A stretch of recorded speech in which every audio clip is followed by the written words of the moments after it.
On this planet, you will die. We have seen it.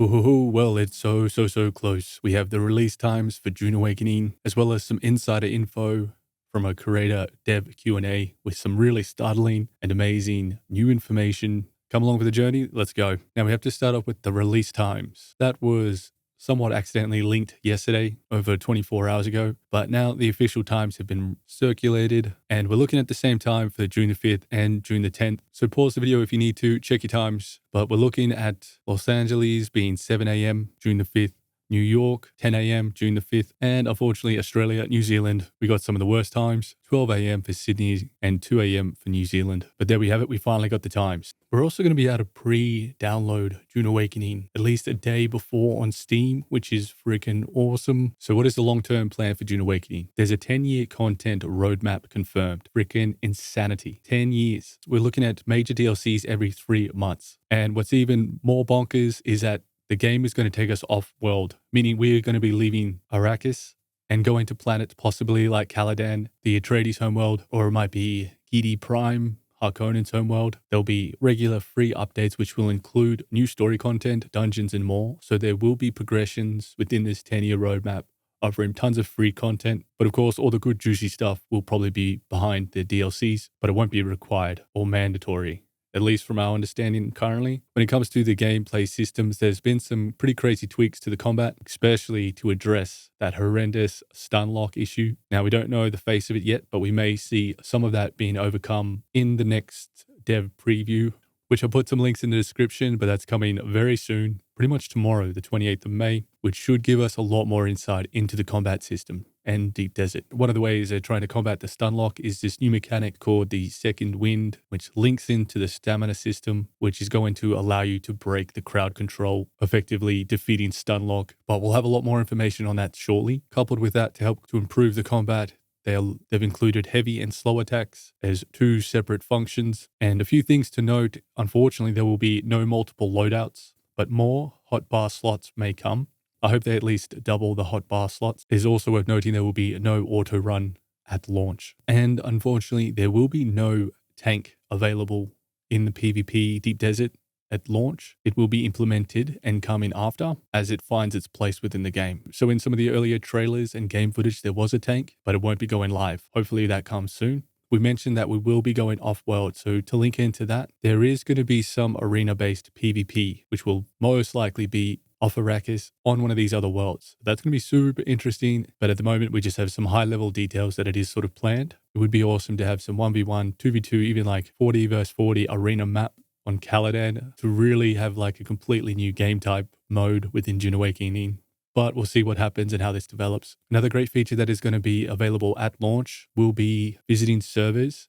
Is no longer going to require your friend to be within that server. So we go and break down the servers in a lot more detail and how it all works, but now we're allowed to visit servers very easily just by going into our server browser, clicking on the server we want, and then hitting visit. That's if we've already created a character in that world, and then we're just visiting another Hager Basin instance. But we'll cover this in more detail in the server section, but a really cool, sweet quality of life function to have at the get-go. They've also noted that they've scrapped some of the vehicles that you could find within Dune Awakening that were in a very bad state, pretty much a couple shots and they explode. But there was some interesting strategy to use those scrap vehicles to really speed up progression. A lot of those have been removed. There are still some in the map, but it is worth noting that might not be such a viable strategy anymore. And importantly, there apparently was a scrapped ornithopters. They have been completely removed, which does make sense as you grab the scrap ornithopter, bypass a lot going straight into the deep desert within the first couple hours of the game. Stream Deck is going to be fully supported at launch with low-end laptop mode, similar to Conan Exiles. Do note that it is required to have an SSD. If you don't, it's going to have major performance issues. Huge upcoming feature, which won't make much sense now, but trade from vehicle inventories will be coming post-launch. This is extremely annoying that it is not in the game going live, but what it means is when you want to sell things on the marketplace, you can only sell what you can carry on your person currently. So we will need to wait quite a bit of time before we can spend a whole day harvesting, pumping out materials, and then selling them on the market very easily and efficiently. However, at least not having trade from vehicles will allow the marketplace to kind of find its role, its place, how it can be manipulated,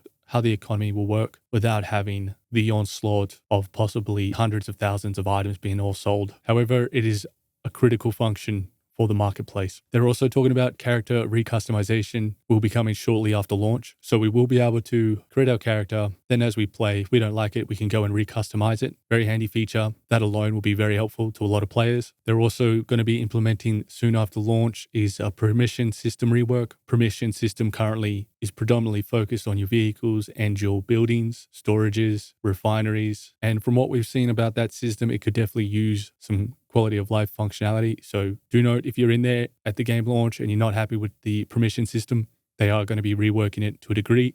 Hopefully it is implemented much better. We've covered this many times, but just going over this one again, faction betrayal is allowed once per faction, but no returning. So how does this work? Well, let's say you've joined Atreides, you've worked up some of the ranks, unlocked their building sets, some of their uniques, then you change your mind and want to go back to Atreides. You're able to betray Harkonnen and join Atreides, but then that's it. You're set in the Atreides faction. You will not be able to join another. It is worth noting though, you do not need to technically join either faction, but if you want to participate in the endgame, PvP, and the Landsrad, you will definitely need to join one of the guilds. One of the houses, either Harkonnen or Atreides. The third faction most likely being smugglers or the Fremen. The same rules are most likely to apply there. Another big thing is that if you played the beta, you experience an extremely unhelpful keybind system or reconfiguration of your keys at launch. They do plan to have much better quality of life and functionality around the key binding. This one is very important to me because currently, at least within the open beta,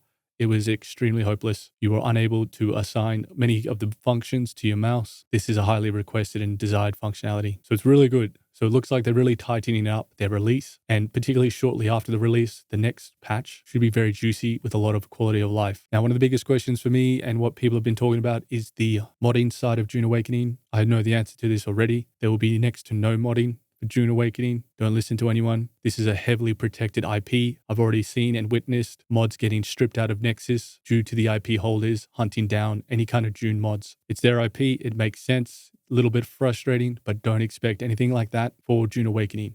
Also worth noting that the turrets within the trailers were pure just marketing material. They have been removed, unfortunately, but they may come back one day. I really hope they do. Just give them short range. They say it's not going to be possible to raid bases, but it most definitely at the same time will be. If you have a whole guild firing rockets at your base after a storm, they will more than likely get through and be able to get into your stuff. They just have to target the generators. So if it's not set up smart, it's going to happen. It would be cool to have some kind of defense against this, adding in a lot more of the rust mechanics, which could be freaking unreal. But again, we have a 10-year development cycle for this game. It's going to be long and beautiful to see how it evolves. Some news on building. There will be some snapping system that is continued to be refined. So there may be elements at launch, but that system is still being developed and fleshed out. So note, the snapping system for the building is still a bit of a work in progress. Me personally, not too fussed about that. Seemed to work quite fine, other than navigating all the menus was a bit frustrating and annoying. But outside that, an insanely flexible building system. And we're all going to have our minds blown about what is going to be possible because the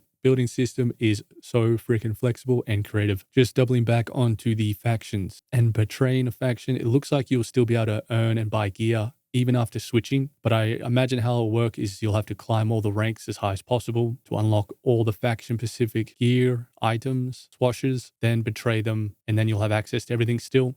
But not 100% certain on that. Something else that has been revealed is there will be full-on base raiding using some lore-friendly base mechanics, most likely linked to the Storm, as we know that the Storm will power down shields. So for those PvP enthusiasts, base raiding is absolutely going to be a part of the game, and it's probably going to get exploited a lot. So beware, building your base in intricate ways could be just like a rust mechanic. It's going to be very interesting to see if we get any more information on this soon. Something I didn't really explain too well before is with the future expansions, the main story will be free and delivered in patches, but the DLCs will contain the side stories and cosmetics only. We sort of touched on this in a few videos. I just wanted to clarify that. The season pass content that's upcoming, we have the Wildlife of Arrakis, cosmetics, that's at release, at launch. The Lost Harvest, that's Q4 2025, side story plus cosmetic. Raiders of the Broken Lands, Q1 2026, story plus cosmetic, and Water Wars, War Over the Polar Caps, Harkonnen vs. Atreides, Q2 2026. Those are just some rough dates and content plan. So it should be a lot of extra stories, cosmetic, but keep in mind the main story should be remaining free. These are side quests, hopefully new weapons, vehicles, and a lot more stuff as well. I know we've been jumping around a lot, but just going back to the server browsers. I just wanted to explain that you'll be able to join a server, create your character, and then if you wanted to visit any of the other servers within that world, you can simply now just click on the server and probably hit a join. You won't need a friend in that server. So you pretty much be able to go visit any of the instances, any of the Hager Basin instances at any time. This will be great for the global economy and trading, as well as many other things of just being able to visit guilds, whether you're recruiting or looking to join one. We did touch on the keyboard binds, but we didn't mention the controllers. There will be controller keybinds coming, but much more supported when the console version comes out. So not for another year. However, there will be some limited controller support. And as we know, there'll be no private servers at launch. More details on private servers are coming. I doubt there'll be too much configuration allowed, but we'll see what will be on offer there. But that kind of covers all the huge and exciting news. Let me know if you got anything out of this. Consider liking, subscribing. It goes a really long way.